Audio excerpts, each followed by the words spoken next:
आज हम पढ़ेंगे bacterial appendages and structure of bacterial flagellum के बारे में। तो वर्ड अपेंडेज का क्या मतलब होता है? अपेंडेज का मतलब होता है अटैचमेंट या प्रोजेक्शन, यानी कोई ऐसी चीज जो कि आउट ग्रोथ होती है उसको अपेंडेज कहा जाता है। तो आज की वीडियो में हम बैक्टीरियल अपेंडेजेस के बारे में पढ़ेंगे। और अगर हम बात करें फ्लैजेलम की, तो फ्लैजेलम भी क्या है? एक अपेंडेज है। अगर हम यहाँ पे देखें तो यहाँ पे ये स्ट्रिंग की तरह का जो स्ट्रक्चर है या तार की तरह का जो स्ट्रक्चर है, इसको कहा जाता है फ्लैजेला। तो आज हम इसके यानी फ्लैजेलम का जो स्ट्रक्चर होता है उसको डिस्कस करेंगे डिटेल से। इसके अलावा बैक्टीरिया में कुछ और जो अपेंडेजेस मौजूद होते हैं उसको भी डिस्कस करेंगे। तो सबसे पहले हम जिस अपेंडेज का जिक्र करेंगे उसका नाम है ग्लाइकोकैलिक्स। तो इसको स्लाइम लेयर भी कहा जाता है। और ये किस चीज से मिलके बनी होती है ये लेयर या ये अपेंडेजेस? ये चेन्स ऑफ शुगर से मिलके बने होते हैं।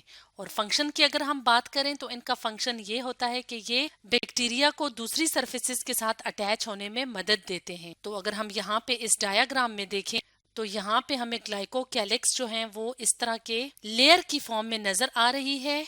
तो ये क्या है? ये शुगर की चेन से मिलके बनी होती है जिसका काम है बैक्टीरिया को दूसरी सरफेसेस के साथ अटैच करवाने में मदद देना। अब हम बात करते हैं एक और टाइप के अपेंडेज की जिसको कहा जाता है फ्लैजेला, जो कि स्ट्रिंग लाइक स्ट्रक्चर होते हैं। और फ्लैजेला बोला जाता है ज्यादा सारे इस तरह के स्ट्रक्चर्स के लिए, यानी ये प्लूरल है, ये जमा है। इसका वाहिद या सिंगुलर क्या है?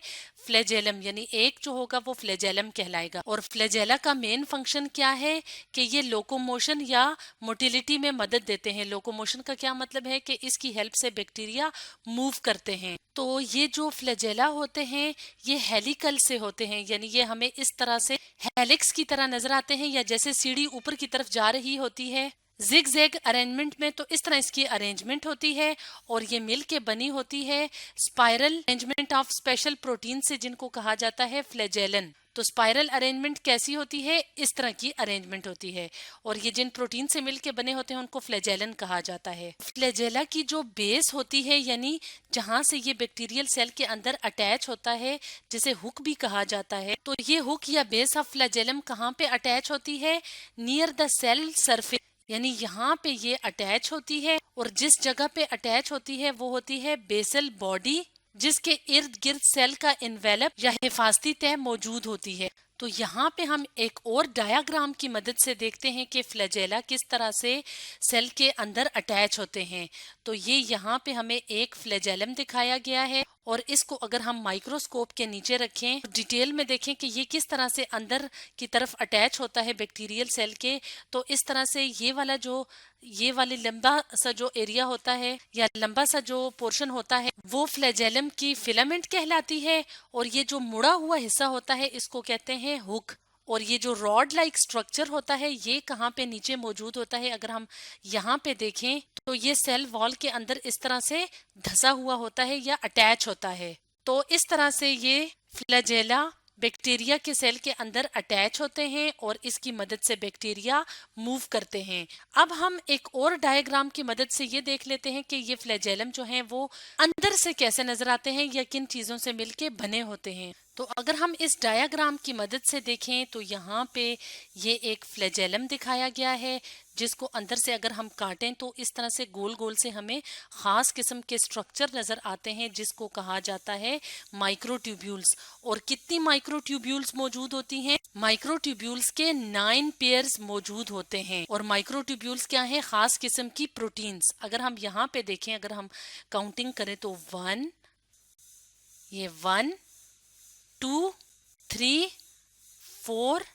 5, 6, 7, 8 और ये 9। तो ये पेयर्स की फॉर्म में 9 माइक्रोट्यूब्यूल्स मौजूद होती हैं। और इनके जो साइड आर्म्स होते हैं वो खास किस्म के मोटर मॉलिक्यूल्स का मतलब होता है मूव होने वाले मॉलिक्यूल से मिलकर बना होता है, जिनको डायनियन कहा जाता है। तो इन 9 माइक्रोट्यूब्यूल्स के अलावा सेंटर में भी एक माइक्रोट्यूब्यूल का पेयर मौजूद होता है। तो इस तरह से ये इसका इंटरनल स्ट्रक्चर है, यानी फ्लैजेलम का इंटरनल स्ट्रक्चर है, जो खास किस्म की खास किस्म की प्रोटीन्स जिसे माइक्रोट्यूब्यूल कहा जाता है उससे मिलके बना होता है। और फ्लैजेलम क्या करता है? बैक्टीरिया को मूव करने में हेल्प करता है। अब हम एक और अपेंडेज की बात करते हैं, तो उस अपेंडेज को कहा जाता है पिलाए। अगर हम यहाँ पे इस डायग्राम में देखें तो पिलाए क्या है, साइज में फ्लैजेला से छोटे हैं और छोटे छोटे धागों की तरह के ज्यादा सारे स्ट्रक्चर्स मौजूद होते हैं, इनको पिलाए कहा जाता है। और ये पिलाए जो होते हैं ये हॉलो होते हैं, यानी अंदर से खाली खोखले होते हैं, नॉन हेलिकल होते हैं, यानी इस तरह का इनका स्ट्रक्चर नहीं होता जैसे कि हमने फ्लैजेला के केस में देखा था। और फिलामेंटस होते हैं, यानी इस तरह फिलामेंट्स या धागे की तरह के स्ट्रक्चर हमें नजर आते हैं। और ये खास किस्म की प्रोटीन से मिलके बने होते हैं जिनको कहा जाता है पिलन। इसके अलावा ये जो अपेंडेजेस हैं ये मोटिलिटी में या मूव करने में इन्वॉल्व नहीं होते। और ये जिन बैक्टीरियल स्पीशीज में पाए जाते हैं उनको कहा जाता है ग्राम नेगेटिव बैक्टीरिया। और इन बैक्टीरियल स्पीशीज में इनका फंक्शन क्या होता है, ये मैटिंग के प्रोसेस में, यानी जो रिप्रोडक्शन के प्रोसेस के लिए अपोजिट स्ट्रेन्स आपस में मिलती हैं तो उस प्रोसेस में ये मदद देते हैं और उस प्रोसेस को कॉन्जुगेशन का प्रोसेस कहा। तो कॉन्जुगेशन के प्रोसेस में क्या होता है, अगर हम इस डायग्राम की मदद से देखें तो यहाँ पे क्या हो रहा है कि दो बैक्टीरियल सेल्स के दरमियान जेनेटिक मटेरियल की ट्रांसफर हो रही है और जिस रास्ते से हो रही है वो कौन सा रास्ता है, वो है पिलाए। यानी पिलाए क्या करेंगे, यहाँ पे एक ब्रिज सा बनाएंगे जिसके थ्रू डोनर सेल यानी वो सेल जो देगा अपना जेनेटिक मटेरियल यहाँ से ट्रांसफर होगा रेसिपिएंट सेल में। इस प्रोसेस को कॉन्जुगेशन का प्रोसेस कहा जाता है। और अगर हम बात करें ग्राम नेगेटिव बैक्टीरिया की तो ये वो बैक्टीरिया होते हैं जो कि स्टेनिंग के प्रोसेस को बरकरार नहीं रखते, इसलिए इनको ग्राम नेगेटिव बैक्टीरिया कहा जाता है। तो पिलाए क्या है, अपेंडेज हैं जो कि ग्राम नेगेटिव बैक्टीरिया में मैटिंग के प्रोसेस में मदद देते हैं। तो इस तरह से अपेंडेजेस मुख्तलिफ किस्म के होते हैं जो बैक्टीरियल सेल में पाए जाते हैं, जो मुख्तलिफ किस्म के फंक्शंस परफॉर्म करते हैं। तो आज हमने पढ़ा bacterial appendages and structure of bacterial flagellum के बारे में।